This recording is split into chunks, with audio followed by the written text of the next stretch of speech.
క్రీస్తు శకం అనేటువంటిది ఎందుకు వచ్చిందంటే, క్రీస్తు మరణించి తిరిగి లేచిన రోజు నుంచి శకం ప్రారంభమైంది.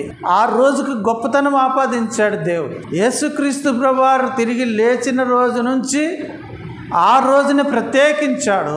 కాబట్టి క్రీస్తు శకం అనేటువంటిది ప్రారంభమైంది. ఇదే ప్రపంచం మొత్తం ఫాలో అవుతుంది. కాకపోతే భారతదేశంలో ఇటీవల కాలంలో సామాన్య శకం అని చెప్పి ఒక పేరు మార్పు తీసుకురావడానికి ప్రయత్నాలు చేస్తున్నారు. భారతదేశం వరకు ఒకవేళ సామాన్య శకం మార్చొచ్చేమో, కానీ ఈ బ్రిటిష్ వాళ్ళు వచ్చి క్రీస్తు శకం అని రాశారని చెప్పి బ్రిటిష్ వాళ్ళు ఇక్కడ రాసినటువంటి చరిత్ర మొత్తాన్ని తీసేసి, బ్రిటిష్ వాళ్ళు ఏం చరిత్ర ఏం రాయలేదు. మన భారతదేశ చరిత్ర బ్రిటిష్ వాళ్ళు ఎవరు రాయలేదు. ఆయా కాలంలో చరిత్రకారులు రాశారు. బ్రిటిష్ వాళ్ళు దాన్ని తర్జుమా చేశారు అంతే. మన వాళ్ళు ఏం చేస్తున్నారంటే, కొంతమంది సామాన్య శకము క్రీస్తు శకం అనే క్రీస్తు అనే పేరును తీసేయాలని చెప్పి ప్రయత్నాలు చేస్తున్నారు. కానీ ప్రపంచంలో క్రీస్తు అనే పేరు ఎప్పటికీ రూయిన్ అయ్యేటువంటి అవకాశము లేదు. ప్రపంచమంతా క్రీస్తు శకాన్నే ఫాలో అవుతుంది. ఆదివారాన్ని కూడా తీసేసి శుక్రవారం సెలవు ప్రకటించాలని ప్రయత్నాలు జరుగుతున్నాయి.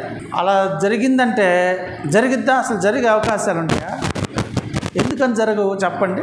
ఆదివారం తీసేసే అవకాశం ఎందుకు లేదు చెప్పండి? ప్రపంచాన్ని శాసించే దేశాలు ఉన్నాయి కొన్ని, పాశ్చాత్య దేశాలు.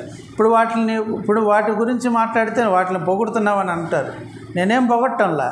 ప్రపంచాన్ని ఎందుకు శాసిస్తున్నాయంటే, వ్యాపార రీత్యా అవి ప్రపంచంలో నెంబర్ 1గా ఉన్నాయి. క్యాపిటలిస్ట్ కంట్రీలు అవి ఫాలో అయ్యేది ఏంటిది? శనివారం ఆదివారాలు సెలవులు వాళ్ళకి కంపల్సరీ. ఒకవేళ నువ్వు శుక్రవారాన్ని సెలవు దినం పవిత్ర దినంగా ప్రకటించినా శనివారం ఆదివారం ఖచ్చితంగా సెలవు ఇవ్వాల్సిందే. ఎందుకంటే ప్రపంచంలో ఉన్నటువంటి క్యాపిటలిస్ట్ దేశాలు డిసైడ్ చేస్తే ఏ రోజు మార్కెట్ సెలవు, ఏ రోజు సెలవు అనేటువంటిది.